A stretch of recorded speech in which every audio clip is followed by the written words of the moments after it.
ব্যক্তির কাছে রহমতের ফেরেশতা চাইলেও আসতে পারে না, বরং রহমতের ফেরেশতা রহমত নিয়ে তিন ব্যক্তি থেকে দূরে সরে চলে যায়। এই তিন ব্যক্তির ব্যাপারে আল্লাহর হাবিব সাল্লাল্লাহু আলাইহি ওয়াসাল্লাম সব সময় সতর্ক করেছেন। আমাদের সমাজে আশেপাশে এরকম রয়েছে, মনে রাখবেন রহমতের ফেরেশতাই যদি আপনার কাছে না আসে প্রিয় ভাই, তাহলে আপনি রহমত আল্লাহর পাবেন কিভাবে, আপনি আল্লাহর রহমতের আন্ডারে থাকবেন কিভাবে?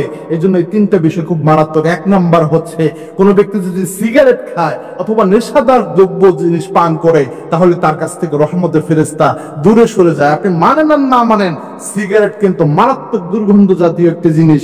অনেকে এটাকে মাকরুহ মনে করে থাকে, কিন্তু আধুনিক বিজ্ঞানের সিগারেটের যে ক্ষতি তুলে ধরেছে আধুনিক বিজ্ঞান, এবং সিগারেটের ভিতরে যে উপাদান রয়েছে যেটা বেশি খেলে মানুষ মাতাল হয়ে যায়, সেই জিনিসের অল্প খাওয়াও হারাম। এটা রাসূলের হাদিস। সিগারেটের ভিতর যে জিনিসটা রয়েছে এটা যদি অনেক বেশি পরিমাণ কেউ খায় অবশ্যই মাতাল হয়ে যাবে, সেই জন্য এটার অল্প খাওয়াও হারাম। পাশাপাশি শুধু একটা দিক না, আরো কয়েকটা দিকে সিগারেটের যে ক্ষতি রয়েছে, ফুসফুসের যে ক্ষতি করে, বিভিন্ন ক্যান্সারের যে ঝুঁকি বাড়ায়, এই সব ক্ষতি বিবেচনায় সব আলেমরা মোটামুটি ইজমা হয়ে গিয়েছে যে সিগারেট খাওয়া হারাম। যদি তবুও কেউ মাকরুহ মনে করে, তবুও মনে রাখবেন এই সিগারেট খাওয়া এটার মাধ্যমে অবশ্যই অবশ্যই মারাত্মক শারীরিক ক্ষতি হয়। আর যে জিনিসের ক্ষতি হয় ওটা থেকে মুমিনদের সব সময় বিরত থাকতে হবে, এবং ক্ষতির সমস্ত জিনিস ইসলাম নিষিদ্ধ করেছে, হারাম করেছে। এটা মারাত্মক একটা বিষয়। এজন্য সিগারেটকে ছোটভাবে ঠুনকোভাবে দেখার কোনো উপায় নাই। আমি অনেক ক্ষেত্রে দেখেছি যে হুজুররা নিজেরা জ্বর দেখায় বা সিগারেট খায়,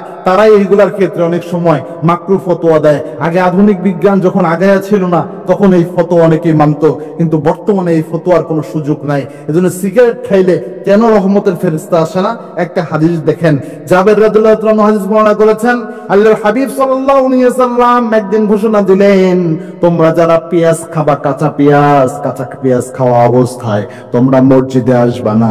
কেননা কাঁচা পেঁয়াজ খেয়ে মুখে দুর্গন্ধ নিয়ে তোমরা যদি মসজিদে আসো, রহমতের যে ফেরেশতারা মসজিদে থাকে তাদের অনেক বেশি কষ্ট হয়, তারা মসজিদে অবস্থান করতে পারে না।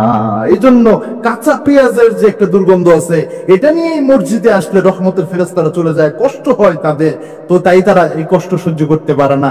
আর সিগারেটটা এর চেয়ে জঘন্য গন্ধ। সিগারেট যে খায় সে যদি বাথরুম থেকে বের হয়ে যায় তবু ওই জায়গাটায় গন্ধ হয়ে যায়। সিগারেট যে খায় তার কাপড় ঝাড়া দিলেও সিগারেটের গন্ধ আসে। এমন বাজে গন্ধ নিয়ে আপনি যদি থাকেন, আপনার কাছে রহমতের ফেরেশতা কোন কায়দায় আসবে আপনি আমার একটু বুঝান। দুই নাম্বার হচ্ছে, এমন কোন ব্যক্তি যে ব্যক্তি শিরক করে, অর্থাৎ আল্লাহর সাথে অংশীদার সাব্যস্ত করে, এই শিরক যাদের মধ্যে রয়েছে, যেমন মাজারে মান্নত করে, মাজার সেজদা দেয়, যে কোনো সন্তান চাওয়ার প্রয়োজন মাজারে যায় পড়ে থাকে, এরকম ব্যক্তি যারা রয়েছে তাদের কাছে রহমতের ফেরেশতা আসে না। কেননা যারা শিরক করে, ইন্নামাল মুশরিকুনা নাজাস, মুশরিকরা সব সময় অপবিত্র থাকে। এই জন্য তাদের উপর আল্লাহ রাব্বুল আলামিনের লানত থাকে, তাদেরকে আল্লাহ রাব্বুল আলামিন ততক্ষণ মাফ করে না যতক্ষণ সে তওবা করে না। এই জন্য অবশ্যই এই মুশরিক শিরক থেকে আপনারা বিরত থাকবেন।